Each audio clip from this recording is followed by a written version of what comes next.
What's up, everybody, and welcome in to the Backliners podcast, Aggro and BaRRaCCuDDa, as per usual. Today, joined by not only, what am I saying? I realized I looked at the screen and the webcams got swapped. So, Barra, congratulations, you're now Aror. And Aror, congratulations, you're now BaRRaCCuDDa. I'm John. Yeah, you're John Salter. Congratulations. Always be a good support. Yeah, we were just watching your Athena gameplay, and it was really good. How do you play that character? I don't get it. What do you mean? Athena? Yeah. Yeah. What do you mean? I taunt people and they don't die. So what am I supposed to do? Do I just build damage, or do I not taunt? Do I wait? I don't get it. Go Sunder Thorns and taunt, dude, and you Sunder them and then press Thorns and they'll die. Oh wait, do you not go blink? I go blink, but you could do that. That's the Sunder Thorns is the rank special, dude. That's what you do in rank. I feel like that could be just for any support right now. Just Sunder Thorns. Thorn sucks though now. Yeah, Thorns is any good. Yeah. But yeah, dog water. it was more old school build, I guess. Yeah. Do you miss having Thorns be good, Barry? No, I don't actually. I really don't.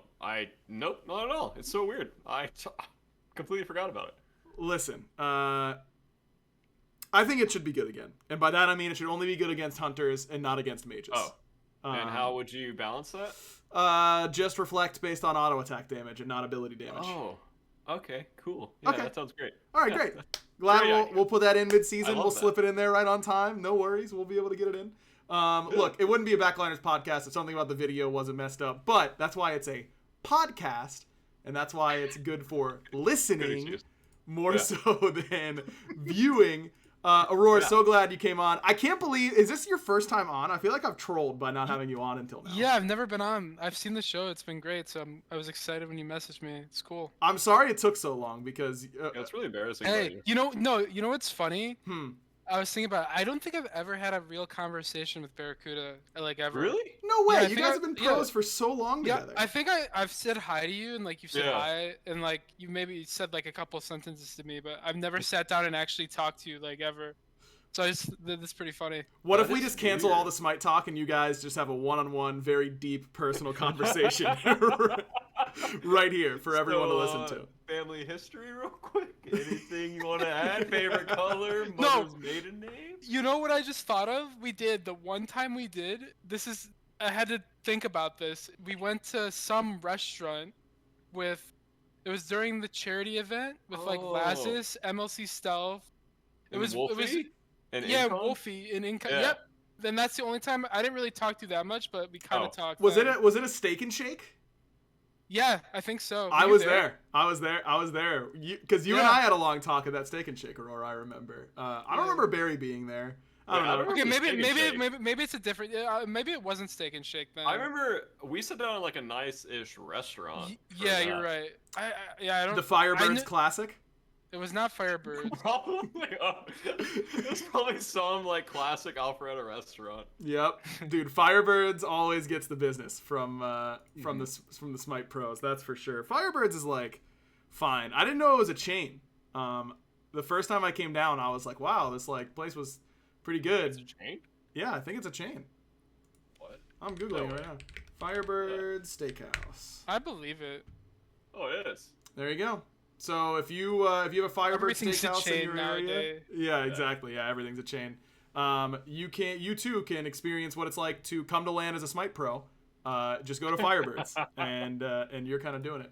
Over the years, we've been there like probably hundreds of times, like collectively as like a Smite unit. Oh, you want to know so much money? You want to know a funny Firebirds story? I would love to. Yeah. Okay, so when I was on Eager season 3. We went to Firebirds, and I forget which European team was before us, but they didn't tip anything because it's not common to tip in Europe. I think a lot of the players do now, but the waiter was like freaking out to us because they didn't tip anything. We're like, I'm sorry, I didn't know they didn't tip. What am I supposed to do? But she got really mad. It was just funny. So it's just like one of the first lands I went to with that team. Just all laughing about that. Did anyone have to like step up and tip extra in order to try and offset we all tipped a little bit extra at the end. There you go. Wholesome Eager squad, the good men right there to try and offset it. Yeah, let's talk a little bit of what happened in Smite this week. A little bit of an awkward week. Very unfortunate that week 1 had to be played on the boots patch, of course. Yeah. But it is what it is. I don't know. In my mind, I would definitely prefer Phase 2 to have started on Midseason patch. But Yeah. Me too. Yeah. okay, hold on. Resounding yes. But there's something to be said about like dipping your toe back in the water, getting warm on the old patch where everyone's nice and comfortable. You know, things are gonna get weird. So fun, yeah, great time, yeah. I love scrimming for like a week and a half, 2 weeks. You know, woohoo, yeah. Hey, that's how it is most seasons, right? That it just it's not gonna be boots removed. It's like a whole bunch of different other stuff for mid-season. Like you gotta scrim on old patches all the time, right? They're just deleting the thing that was in the game since the start. That's it. That is true. Definitely a big. Is this like the biggest? Is this the biggest mid-season patch in Smite's history? You think? Is this the biggest meta switch up? I was telling my chat that I think so for a mid-season patch. For mid-season, yeah. To me, I was talking to APAM on his show, and I said that this is probably like the biggest change that's happened in a long time for Smite. And then the other thing is it also feels like this is the beginning of the actual new season too. This mid-season patch. Definitely a lot of changes because it's not just boots. It's like the new side piece with the Draugr. I don't know if I want to call it Draugr my side piece, but I guess I just did. Overall map changes, a new buff, all that kind of stuff. Like it's gonna get a little bit wild. Aror, Bear and I have kind of given our early thoughts. Well, actually no, we'll talk mid-season after we talk this week. I think that'll be a little bit better for the flow. Yep. Let's talk week 1 of phase 2. Don't have to go game by game or anything, but BaRRA, as always, let's check in with what you guys did. You guys kind of gave Vote the treatment, bro. Like that was rough for the boy. I mean, I literally played Soul for like 20 games in scrims because I was just like, we're just playing one set on the new patch, so I'm just gonna play Soul, and I literally just picked Soul every game in scrims this whole week. And yeah, we just wanted to run down Vote. Or kind of run down whoever gave us the option, and then he locked in Kronos, and I was just like, what? And then he got on the ground and started slithering around. And then he slithered around like a little snake. I want to play that game. That was a bit of a rough game for Vote there. I literally felt bad for him. We gave Vote the treatment, and then the other game I just like finished a lot of kills, so I felt great about that, you know? Yeah. Had the KDA looking clean. Yep. I mean, overall pretty like easy set for us, I think, because we just literally practiced one thing just for our one set. So. You kind of had one of the fattest Soul ults I've ever seen, though. I think it was game 2 in solo lane when you just like hit both Dardes and Vote and you one-shot them both. Dude, I was so sad earlier. I would have soloed Vote, but I built Magi as like a beta male. Yep. And he was like 100 HP in his ult, and I'm like, why do I have Magi? I'm literally so scared. Like, why would I do this? Yeah, why would you buy that? I don't know, dude. BaRRA loves defense, man. He loves if he could build Void Shield Scotty every game, he would. Good that game. Okay, let me hold on. All right.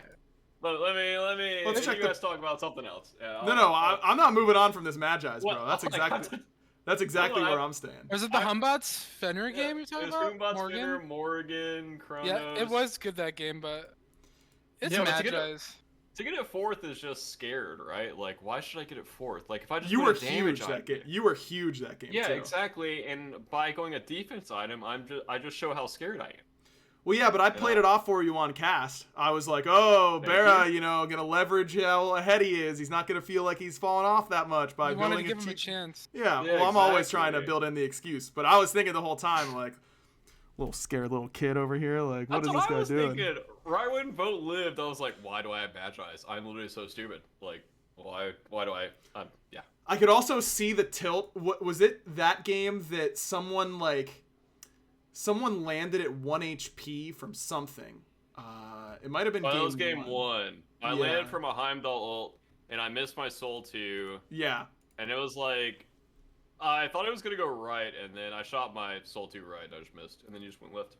Yeah, I like looked at your player game at that exact moment, and you were like, so you had gotten like a double kill and lived, but you were so pissed you missed that stellar burst. It was a triple actually, because Oh, both died. excuse By me. the way, it was a triple kill in the SPL. Yeah, Bo Oh. ulted me as I won, and he died to my fire. So as I was flying, I just hear triple kill, and I'm like, oh, that's cool. That's nice. Yeah, it's, I mean, pretty good soul game, pretty good game, or just set by us, I would say. Yeah, nice and clean for you guys. And then Aror for you guys on the Titans. You guys played the Scarabs yesterday, and it looked pretty good. Paul kind of started hell abusing again, and then immediately other teams are instantly scared to play against it. It's so funny to me when that happens. We're like, no, Paul hasn't played hell in how many games this year? And then he plays it 2 times in a row, and it's top ban your next set, like no time at all. Yeah, that's pretty funny. Yeah, no, we played good on Saturday, and then today, I mean, we ended up losing, but we were in both games. We could have won both of them, but we just made like small mistake after small mistake, and we ended up losing. Yeah, I wanted to ask you about the Ares pick game 2, because obviously, like, really good up against Hercules and Terra and these gods that like kind of need their dashes in order to get their damage off or like be super effective. But it just felt like you guys, from my perspective, the pace of that game got a little wonky for you guys for a little bit. Would you agree with that? Yeah, I think like with the comp that we had, like we needed to try to get an advantage early on, and then it'd be a lot easier for us to play around objectives and stuff. But we kind of got behind. We weren't like really behind at all. Like it was kind of even. Maybe we're a little behind, but we didn't have any really good lockdown. We had Wukong stun as our only like hard CC, which is not good. Right. When you're trying to kill a Hercules who's running at 500 miles per hour. So the couple times, like if you go back and you watch the game, every time we did Wukong stun him, he lived with 1 HP. We got him really low, and it was a good fight for us. But it's pretty hard for Benji to have to go on the backline and stun the Herc. He can't really do both. And if he's stunning Herc, the backline gets the free cast. So our comp wasn't really that great in terms of how we set ourselves up. If we were the ones like on the aggressive, it would have probably been a lot better, because we can kind of set up traps and go on their carries a lot easier if we're the one with the pressure. And we had opportunities that game as well. We just made a couple of small mistakes. Yeah, you guys almost turned it around. I thought, I mean, Netroid obviously got off to like a really good start. Cyclone had a bit of a rough laning phase.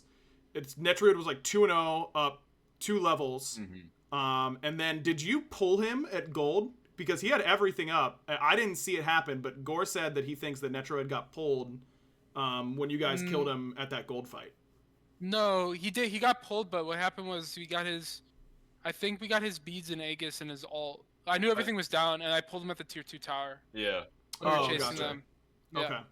Yeah, that I wanted to blink over the wall there, because Robin, like if I blinked, they weren't close enough. I was gonna blink and pull like 3 people. That would have been really good if Twig positioned himself a little closer to Netroid. I would have got like a 2 or 3 man pull, and they would have all got pulled. That would have been huge. But yeah, that's like one of the mistakes. Like right there, we said we wanted to go gold first, and then we're like, he's dead, let's go fire, and we hesitated a little bit. And that's like the worst thing you can do in a game for sure. Yeah, that call was so weird when you guys rush fire. Yeah, if we just did gold there, it would have been a lot better. But we ended up just going to fire and then dying.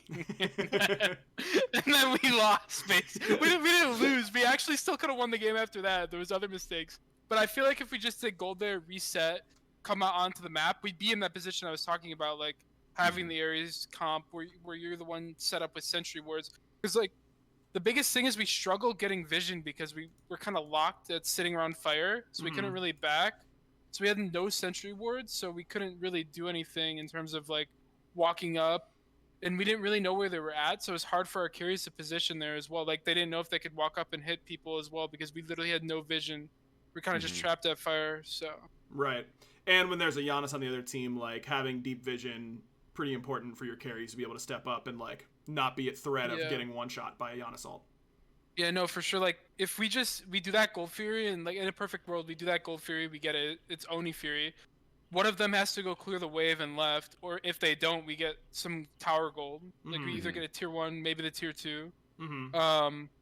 Then we come back. We have 5 sentries. We place those down, and then we're able to back again and come back with 5 more sentries. They'll counter ours, but we'll and then we're in such a better position if we just did that. But we kind of hesitated, and then we definitely made the wrong judgment call. If our comp was different and we had like a different jungler that maybe did more damage to like fire, or maybe even a different mid laner, maybe it would have been good. But our comp was not built for burning fire like that.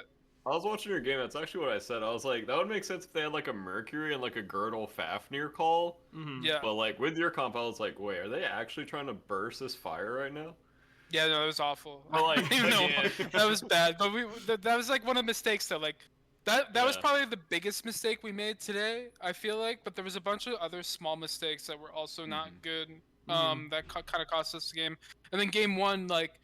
I guess the big mistake in game 1 was when we let Chiron steal fire. If we got that fire, we probably would have been able to sweep towers and get a pretty big gold advantage, and then back and then do stuff with it. But instead, they got the fire. I think we killed Chiron, but I think like 2 of them got fire, and then we were kind of on the back foot for the rest of the game after that. That game too, though, even after that, we still could have won. Just more small mistakes, but that's basically the summary. We played well against Scarabs, and then we made a lot of mistakes against. What's it called? Kings. Yep. BaRRa, 2 things I want to ask you about that Titans Kings set that stood out to me. Yes. Number 1, Paul's soul build, game 1. Dude. Aror, you don't got to say anything if you don't want to. But in my opinion, that Hercules looks awfully unkillable, and it's because you are never autoing that dude ever, because he is Mach speed. Like, he is zooming through these team fights, and he had no percent pen for his abilities at all until he'd stacked up the demonic. I don't know how you felt about that build, Barry. I hated it. I did not understand it because I play a very ability-based soul. Yep. And I feel like that's the best way to play her, so you can like poke front line heavily and one-shot backline. But when you're auto-attack soul, you have very high damage over time, but against like snaky frontliners. Herc Terra is what they were playing against. Yeah, hard to kill frontliners. You have to auto-attack them so much to finally get that kill confirmation. Yeah. And also, I understand the mantle with Telkynes and Hecate. Like you said, having no penetration for like upwards of 30 minutes. I don't know, like, I feel like they just completely ignore him in teamfights and just dive spinner, which they were doing, but... Yep. I don't know, it just seemed really weird. That's just not the way I want to play Soul. I mean, it might work in like a duel setting or like when the way Paul wants to team fight, but for me, I absolutely hated that build. I mean, he still did a lot of damage. So he was free casting. He was free casting for sure. I was studying those team fights, and poor Spinner was getting hard dove, and Paul free casted. Dude. Aurora, you locked Big Man in like the Scorpion Pit in solo in that game 1, and Paul ulted him, and it did like 15% of Big Man's HP. I think he had Terra ult on him, which obviously makes a huge difference. Yeah. But I was like, oh my! I expected him to get like half health by it, and I feel like his health bar didn't even move. I think he said right after the game, he's like, I didn't like my build. He said it right. He said after the game was over, he's like, I'm not building like that again. So yeah, no. I think he's just said like, I don't know what happened that game, but he didn't like his build for sure. Hey, it happens. But yeah, that's all that happened. I think that kind of stuff happens more often than people realize. Like, you know, it goes well in some scrims to build that way, and then you play in a game that isn't as conducive to whatever made that game go well, and you go, oh wait, this build wasn't that good. And change it up. I thought, besides the build, I thought Paul's like positioning, ability usage, everything else, you know, Soul is a god that I don't think we've seen him on before. He looks pretty comfortable on it. Once before? He built the same thing before, and I was telling my child, I was like, no way he's going to build the same build. Oh, okay, fair enough. Unlucky for him. And then game 2, I wanted to ask you, Barry, about Netrioid, who was absolutely huge. He solo Cyclone twice. One of those a hard int by Cyclone, a little bit of a miscommunication.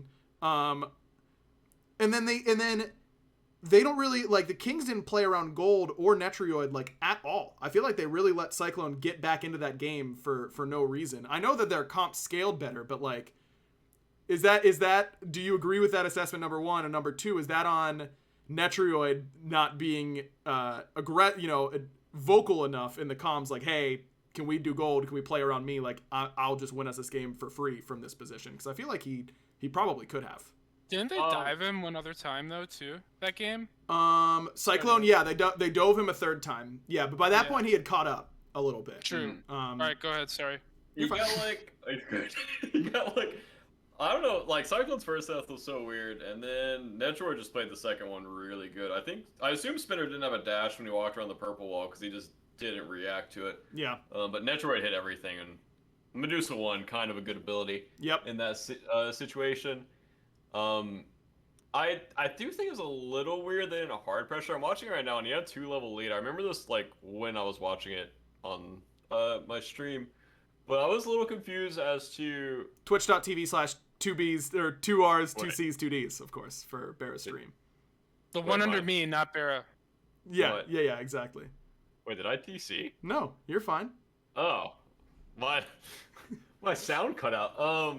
I gave you a little stream plug, twitch.tv/2Rs, 2Cs, 2Ds, as per usual. Honestly, dude, I love Windows updates. They're just, they're the best. I love it. Yeah. But yeah, I think there should have been a hard pressuring duo side way more. Once he gets a 2-level lead like that, they should be pressuring golds, which normally Kings are like the best team at. Like they're always getting gorped, they're always getting forp, and they're always getting neutrals on the map.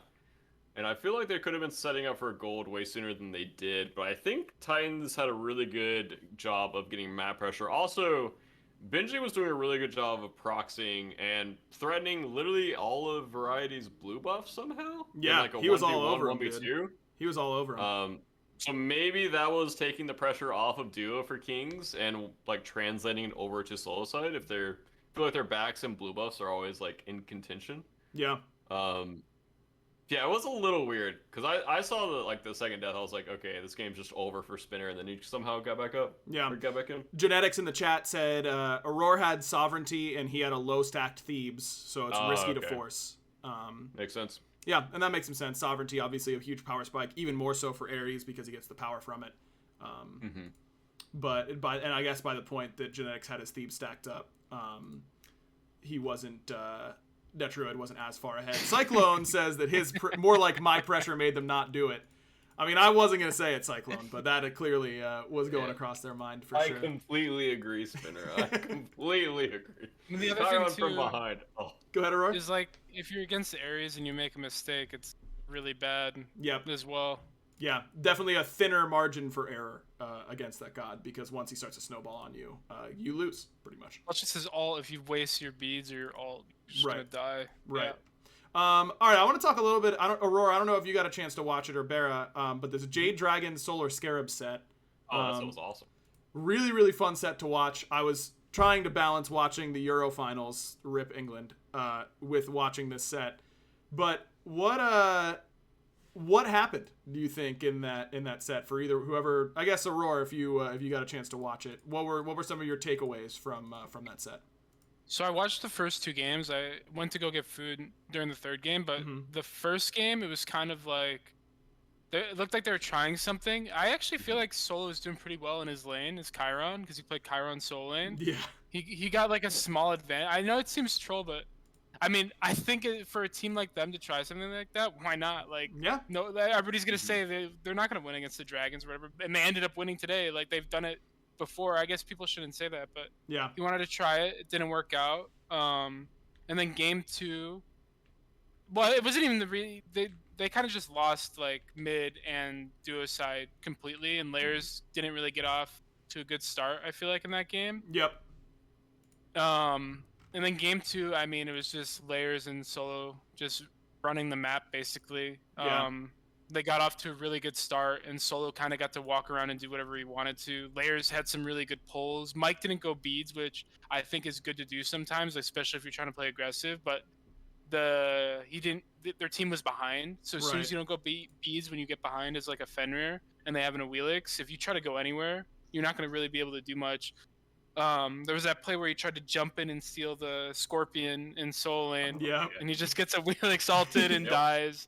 But like, yeah, game two, they just got a lead. I feel like Dragon's team wasn't very good from behind either. Yep. And they were just able to run away with it. Soul got to do whatever he wanted. Yeah, this game 2 composition, Gilgamesh, Thanatos, Ra, Fenrir, Danzaburou. I don't think any of those gods are particularly good from behind. Yeah, and Gilgamesh solo as well, Thanatos Yes. jungle. So, like, Gilgamesh is very good, but yeah. Yeah, he's a warrior at the end of the day. Right. Warriors from behind never feeling particularly good. And then game 3, Barry, since Aror didn't get a chance to watch that one, we'll give this one to you. I mean, Layers has really and I thought this was true of his career when he first began in the SEC as well. He has 2 modes, and it's like hard carry or where'd he go? And you know, like, it sounds toxic to put it that way, but I think that's a perfectly acceptable place to be as a rookie. Like, finding out how to be effective when you're not ahead is one of the hardest things to do in Smite. Especially the jungler. Especially as a jungler. He'll learn that skill. I'm not concerned about that at all. But if you're a Layers fan or a Scarabs fan, the fact that you know if he gets a lead, he's going to absolutely gun it down and play with no fear and try and, like, make these really carry plays. I think that's, like, the best case scenario. I mean, my man's in games 2 and 3 when I combined 20 and 1. Like, he was going off. Yeah, I think Layers and BaRRaCCuDDa game 3 for me just put on an absolute show. Zap did a really good job of kind of role-playing his style on PK, where he just gets dove. Yep. And just lets BaRRaCCuDDa free cast. Because I don't think Zapper, like, really did damage in game 3, but he baited literally everything. And as Zap does, sometimes he dies, sometimes it's really good. And that game, I think, it was really good, because they just kept, like, barely not killing him over and over again. Also, for me, Bobby was kind of like the shining star through every game. Like, even in game 1 when they lost, like, his Surcat looked really good, his Geb looked really good, his Serb looked really good. And I'm not, like, a Bobby hater, but normally, like, he's not impressing me, like, that much. And I feel like literally every game, every time Bobby was on the screen, not to sound like a crazy caster or anything right now, but every time I saw Bobby, he was impressing me. He was playing very, very, very good. Yeah, no, I agree with you. The game 1, he made so many good plays on Surcat. Yep. That double taunt on purple buff, did you guys see that? With Yep. double taunt, he killed Panicat, and then I think Soul got to 1 HP. Yep. But yeah, no, he made really, really good. I agree, it's probably his best set of the year so far, for sure. Definitely a good sign for Scarabs fans. Now, I think the big test, as it is for all young teams, is how do you handle your big meta shifts? And keeping your identity and updating your identity through big meta shifts. And like we just said, like, Midseason is the biggest meta shift maybe we've ever seen in a mid-year patch. So definitely a team to keep your eye on going forward. But I mean, this team played really well at playoffs, played really well today. Like, the Scarabs are a team that are legit in my mind. Like, you really can't rule them out. They still have their stinker games, and again, young teams, that happens. But when they show up really well. And it's not a situation where if they look really bad in game 1, it's over. You know, like, they're going to look bad in game 2, and it's going to be over. Like, routinely, they get absolutely dumpstered game 1, and then come back and win games 2 and 3, like, all the time. Which is really impressive as a young team to have kind of that mental fortitude and not get tilted at each other. Yep. Which is a really good underdog mindset, in my opinion. That, like, we can always kind of win these games. Yeah, agreed. How about Zap's relic usage today, fellas? That was it was pretty good, huh? He did press them. Yeah, he used them on the right timing, the majority of the time too. Yeah, I was honestly kind of impressed with Steven as well today. There you go. Again, didn't really get out the damage numbers, but sometimes it's not your job as a carry, you know. Yeah. They're to bait sometimes through your mid laner. Yep. And he did it really well today. Aurora, are you going to say something? Yeah, the one thing I want to say, going back to, like, how they're a young team, they are a young team, but they do have Zap, and, like, the thing about Zap, in my opinion, playing with him as well, is that he's going to consistently be Zap no matter what. Like, his style, what he does, what he brings to the game, he's going to do something, good or bad. He's going to be a consistent person in comms, just communicating and doing whatever he can do to win the game. So like having someone like that in your team definitely helps. I feel like when you get down and behind, and then also going into the new meta, I think they'll be good because they got somebody that can kind of lean on a little bit. Yes, yeah, not a team full of rookies. Having old man Zappa over there in the duo lane helps you out. You don't gotta call him that. I'm dude. allowed to call him old because I'm old. We bond over how old we are all the time. Barry can call him old, right, Barry? Nope. Okay. We're young. Unlucky. We're young. Not me. We're young. What were you gonna say, Aror? If Bear's old, dude, I'm getting old too now. Come on. We're all getting old, man. We're all getting old. That's the reality My of chat the situation. makes me feel like 30 is like next to the deathbed. Yeah. Like, I'm just 30, man. Like, it's okay. Like, I'm not You got more than half dying your yet. life ahead of you, dude. Yeah. Like, chat's like, God, you're so old, man. How are you still walking? I'm like, dude. I saw like a tweet that was like, "Are you burning CDs old?" And I was like, "Man, I used to burn CDs all the time. Like that was what I did for fun. Was like give my friends CDs." I don't know, man. 30 is it's coming up for me. I'm 29, and I feel it. It feels the exact same. I'll let you know. You thank don't get goodness. like a power up or like a debuff. It feels the exact same. Okay. I'm just a little rounder around my tummy. That's about it. Big mood. Big this mood. tire is just inflating around my belly, and I don't know when it got there, but I'm really self-conscious about getting rid of it. So, Barry, you know, I'm going away next week. That's podcast news, by the way. No show next week. I'm going to Pittsburgh to see my family. But when I come back, I've told myself that I'm going hard on the dieting. So maybe we do a Backliners diet together, and we slim down.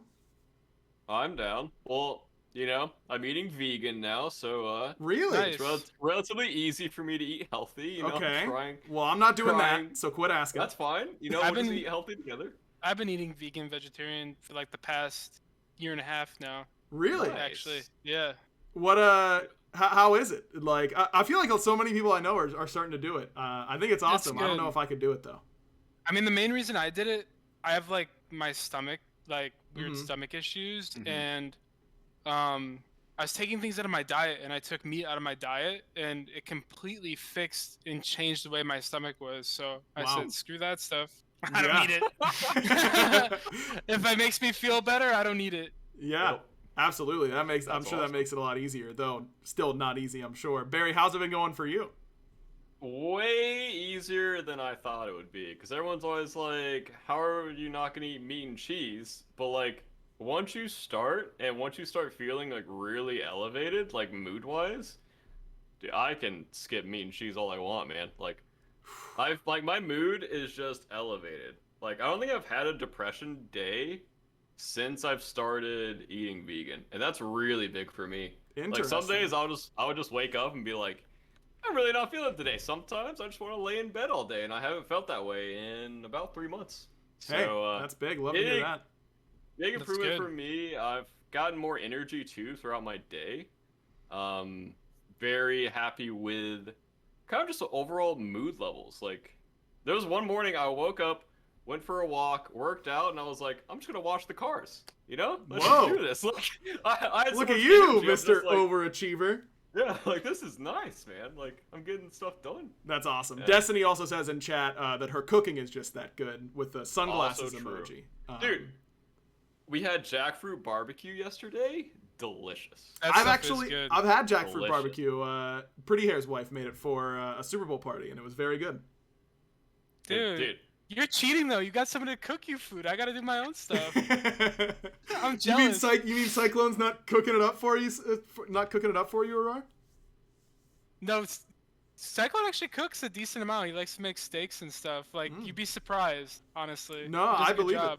I believe it. He does a good job. That's the big thing, man. I gotta be cooking more. I will say that I know a lot of gamers and Smite players in particular are just spending insane amounts of money on like Uber Eats and DoorDash and like ordering food all the time. I don't do that at the very least. You know, I'm picking stuff up myself, but I'm still ordering out all the time, and that's it depends on the restaurant. There's some places that are really cheap for good food. Yeah, true. Yo, Barry, you gotta try House of Hummus. It's good. You can get vegan stuff there. Near Alpharetta? It's near Alpharetta, so you probably can't get it, right? Unlucky. I mean, we have content in a few days, so Ooh. What about the local wood-fired grill though? I mean, that's the old classic. Yep. Dude, you can eat vegan there too. It's great. really? Yeah. Good options?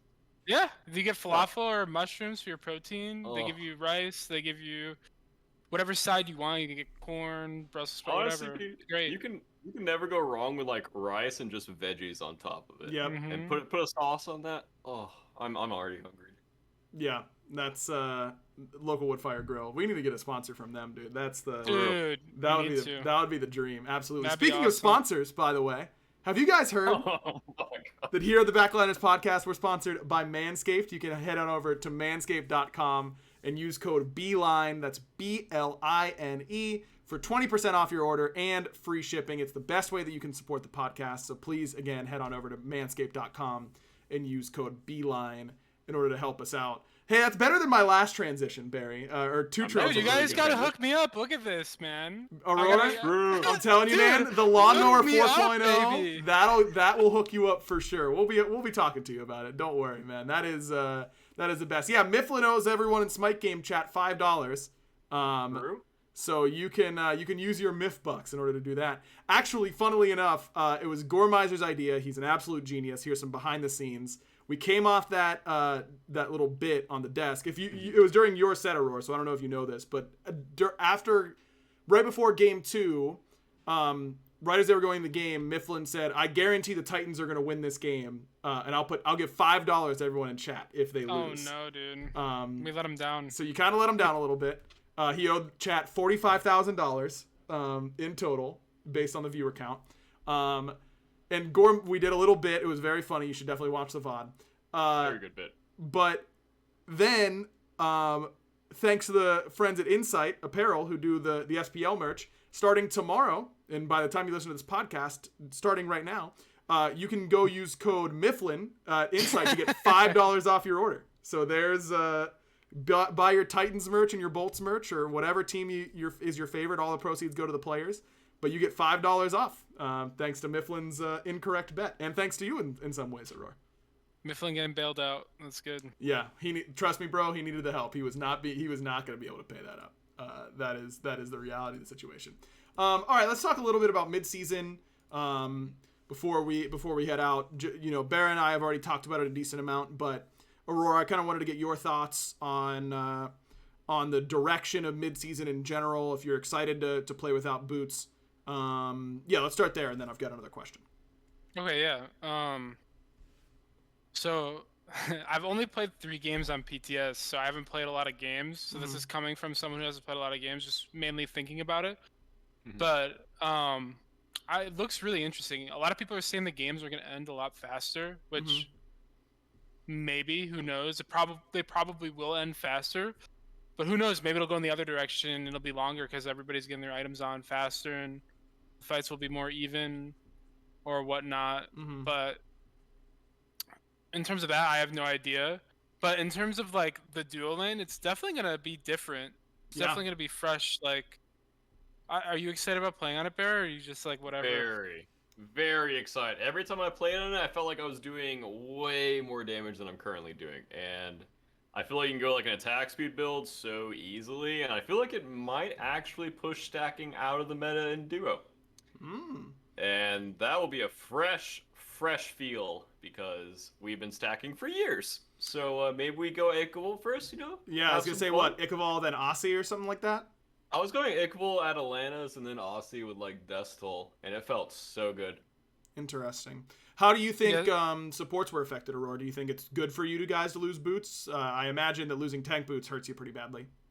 I mean, for me, I was never really a big tank boot builder until they got buffed a bunch. Like, I always built Travelers for like the longest time. Like season 4, season 5, I mainly built Travelers. I think I built tank boots on Artio like those seasons, and other than that, I was Travelers main. And then season 6 as well. Yeah, season 6 as well, Travelers majority of the time. And then season 7 came around. I think they got its first round of buffs. So I started building them more, and then it got buffed again like midway through that season. So just kept building them. But like for me, like I I think they're good, of course. Like they're Right. not bad, but like I don't really care if they're gone. I played a couple games, not this phase, but the phase before where I rushed like Sovereignty one game and Yep. Thebes another game, and it seemed fine. So like, I don't know. I think a lot of people were saying that supports are like dead or whatever. I don't think it's really gonna bother them too much. I think if anything, it's gonna give them more options, and like, I think there's gonna be some cool things to explore and see if it's actually good or not. Like, there's definitely a lot of different ways you can take your build now. And then like the other thing is like, I think this boots change is kind of, maybe not, the word necessary is not right, but it kind of just feels better on everybody else's build because the starter items get upgraded now, so you don't sell it anymore late game, so you're missing an item slot that you had in all the other seasons. Right. So I think the designers did a really good job of coming up with a way to give you another item slot without having to like do something like really weird. Yeah. So just having that extra item slot is also going to allow you to build more items that are helpful. Like, it's really hard. Like right now, the support build, you want tank boots, you want Thebes, and then you want Wingblade majority of the games. And if you don't want Wingblade, maybe like a Wishblade there. But like that's like, you want those items. So that's already 4 items, including your starter. Right. And then if you get Sav because they're 4 Fizz, and you still want to build Thebes, and that's 5 items. If you just have Sav and you skip Thebes, it's still 4 items. But then you're like, I want Spirit Robe, I want Mantle, I want Magi, I want one of those items. And then so you only have, so then you have all 6 of your items there, with like Pridwin or something, or whatever. And then you're like, I kind of want to build Magisto this game because I think it'd be good if I had a little bit more damage to help like on the backline dive or help kill a tank, but I can't get it because there's just no room for it until I sell my boots, which is not going to happen as a support in a majority of the games. And then there's items like Shoguns, there's items like I can't think of the name. The stupid ones with the stack, the magic protection, Talisman of Energy. Yeah. That's the item. Yeah, there's like items like that, like Talisman of Energy, and then also like Stone of Binding is also another item that can be good some games. But you can't afford to build any of these items because at the end of the game, you're not going to be able to have all the items that you want that are like core to support. Right. So now you kind of have a little bit more freedom to build some other things and maybe build more based on the game. Or at least you always build based on the game, but it's a little bit easier to build based on the game because you have an extra slot now, so you don't have to worry about fitting in a build or an item into your build.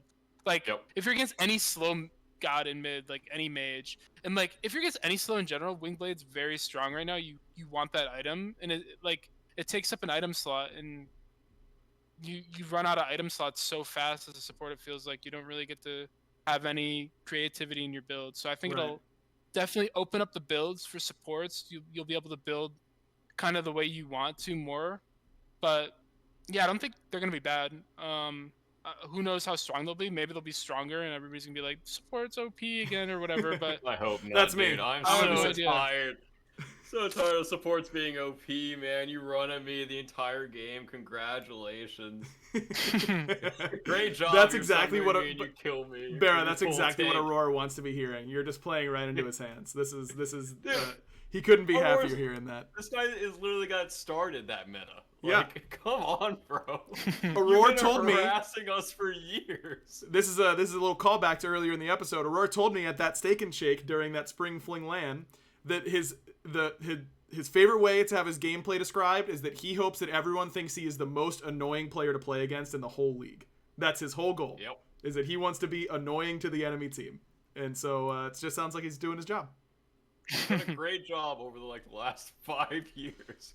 Great job, Aurora. Great job out there, buddy. Aurora, what do you think about? Did you get a chance to experiment with or think about War Flag as someone who often gets talked about as wanting to play some of the more aggressive support options? Do you think War Flag is going to open up some options for you? I didn't really get to play with it that much. Who knows? It could be good. The upgrades are good, so yeah. But the start item itself, it still seems a lot weaker than Benevolence and Sentinels. But there's probably potential with it somewhere. Maybe not even in support. Maybe you build it in like a different role and it could be good. Yeah. Maybe that's the play. I'm going to be playing Warflag mids. Maybe. That's the play. All right, real quick before BaRRa, you have the random question of the week this week. You told me. Is that still true? All right, making sure that you've got that. My mom came up. Wait, are we ready for it now? No, not quite yet. I got one more question before we get to it. Aror was kind enough to push back his raid, so I want to make sure he's out of here on time. Give me some gods. Gonna yell at me. Can't have that.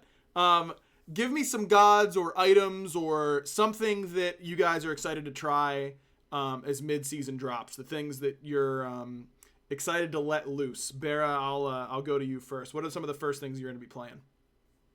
Probably just auto attack, ADCs, Rama and Apollo, basically any character like that. I think those will be very good. Shablanc included in there.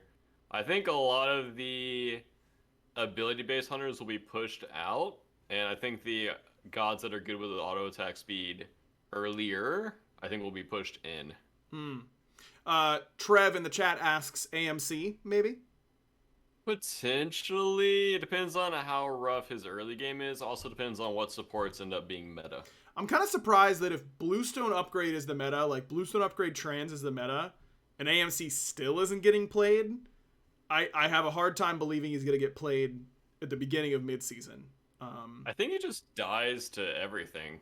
Like, he's always had that issue of just like, I think he's a way better mid character than an ADC character.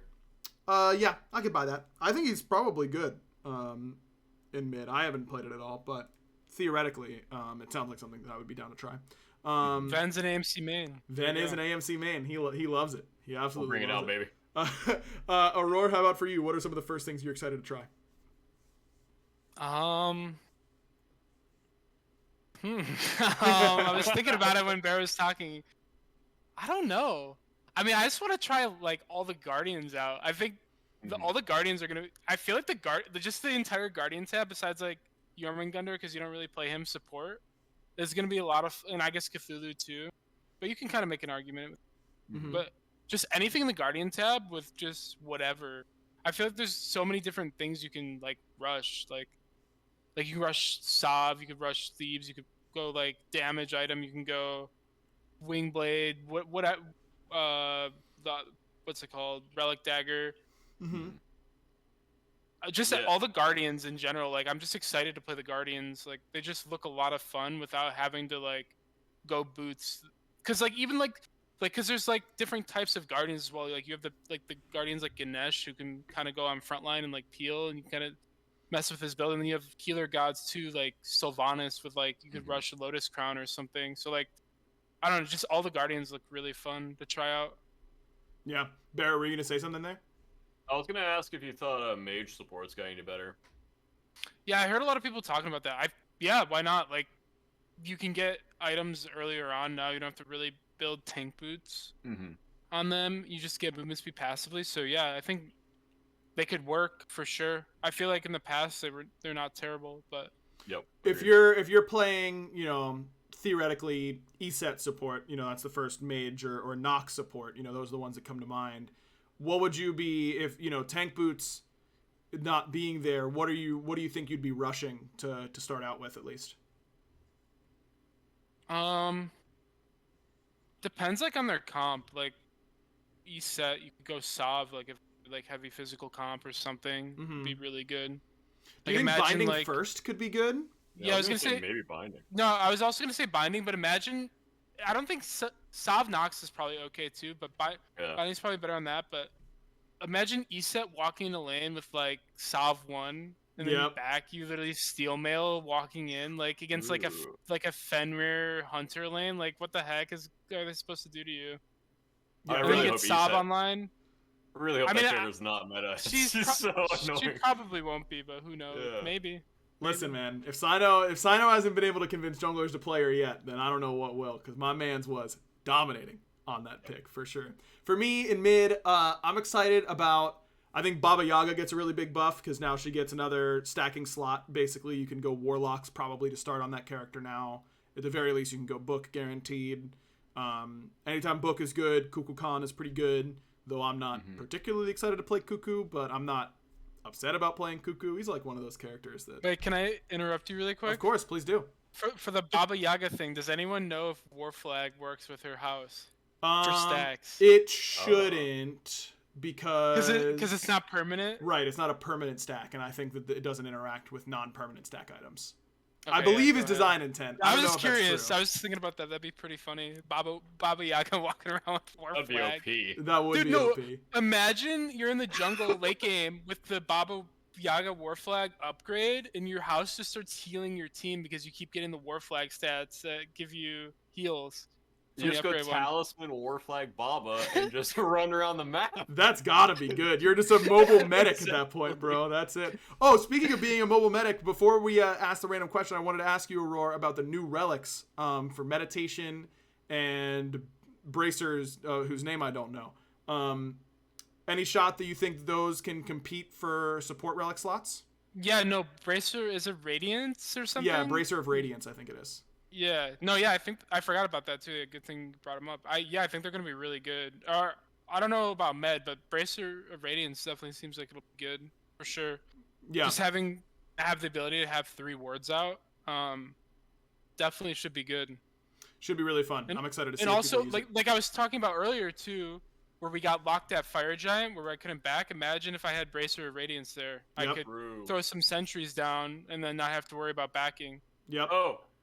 Wait, I think I did hear that you can't have 3. It's only 2 wards. Oh, yes. Wait, really? Yeah, you can still only have 2. Maybe it sucks then. Pon confirmed that last week or 2 weeks ago on the podcast. Maybe it's not that good then. I don't know. Fair enough. Well, we'll petition Pon to make it not count towards your ward total. I don't even know if that would be cool. I would like that. I think it would be cool too. I'm not opposed to it. All right, Barry, let her rip. You've got our random question of the week. This is my mom's question. She texted me, and I was like, "Oh, it's pretty Thanks, good." Bear Mom. So it is the best way to eat peanuts: boiled, roasted, or peanut butter. Oh, interesting. Yeah, that's a hard question for me. This is hard. Did your mom know I was going to be on the episode?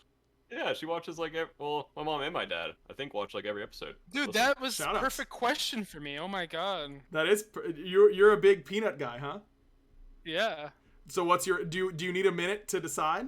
Because I think I've got mine. Okay, go ahead. It's obvious for me. All right, go ahead. Come on, people in the chat have to know what it is. They're going to say peanut. A lot of people saying peanut butter. A lot of roasted as well, actually, in here, surprisingly. It's peanut butter, dude. Yeah, peanut butter is just OP. Dude, peanut butter, you could peanut butter anything and it's great. Peanut butter in ice cream, peanut butter in that, peanut butter in, dude, peanut butter is the best, man. But any kind of peanut, I'm a big peanut guy. I love peanuts. Me too. I absolutely love peanuts. Do you like creamy or crunchy peanut butter? Either one is good to me. I could care less. Well, this is I'll do what everyone expects here. I've got an overly deep take on when to use the correct peanut butters. Creamy peanut butter is better used whenever you're gonna have multiple ingredients, in like a protein shake, or I'm not a peanut butter and jelly stan, but I imagine it's better for that. If I'm having a straight peanut butter sandwich, which I do with somewhat frequency, and that's whenever I remember that I like them. I want as crunchy a peanut butter as humanly possible. And I want to squish the bread down real hard so that I can feel the bumps of where the peanut bites are going to be. That's what I love that. And being able to bite, I'm about that. I can imagine you doing that. Oh, I love it. It's so good. Bear, I'm assuming you're going to say peanut butter as well, as a peanut butter lover? Yeah, I really want to say boiled as a southern person. But it's got to be peanut butter for me, and Aurora kind of sold it for me. I was on the fence, but you can literally do anything with peanut butter. Anything. Literally, from appetizer to dessert, literally you can put it on anything in that spectrum. Yep. And I put it in my smoothies every day, or peanut butter, and I eat peanut butter sandwiches all day. Yep. And I think the only way boiled would win for me is if I was just hard craving, boiled salted peanuts. I don't think I've ever had boiled salted peanuts. Oh, bro. Are they good? So good. Yeah. That sounds good. I have to try. Around Georgia, and there will literally be stands of I've seen people. them. Yeah, you gotta stop at one sometime. Right. It'll be I will $5 for a big cup of boiled peanuts, and they will be delicious. I will try it for sure. Okay, if you can't say peanut butter, we know BaRRa's saying boiled. I think peanut butter is so broken that it's like the obvious answer. Yep. What's your secondary answer, Aror? Because mine, I'll go with mine. It's hard. Mine is I'd say raw peanuts. I want to pop them out of the shell and eat it like Five Guy style at the ballpark, getting a big thing of peanuts when I'm watching a baseball game, cracking them open and eating them. I love cracking peanuts open and eating them. It's fun. You feel good when you get like a triple, or like a really clean double. You're liking that. You feel like you got ripped off and you got a single. You're like double kill, triple kill. I feel like I'm working. You start casting it.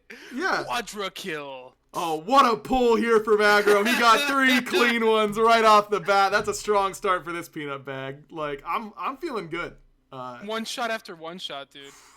Feeling strong. I think that's my least favorite peanut, honestly. Really? I love roasted peanuts. I can't weigh in on boiled because I haven't had them. It's too dry for me, I think. It would go... It is dry. Peanut butter, boiled, roasted, and then like the dry... those peanuts. Raw, we call them raw peanuts around here, Barry. Raw peanuts. Yeah. They're just dry to me. Like, they just dry out my mouth. Well, maybe roasted peanuts are so dry. They're way more dry.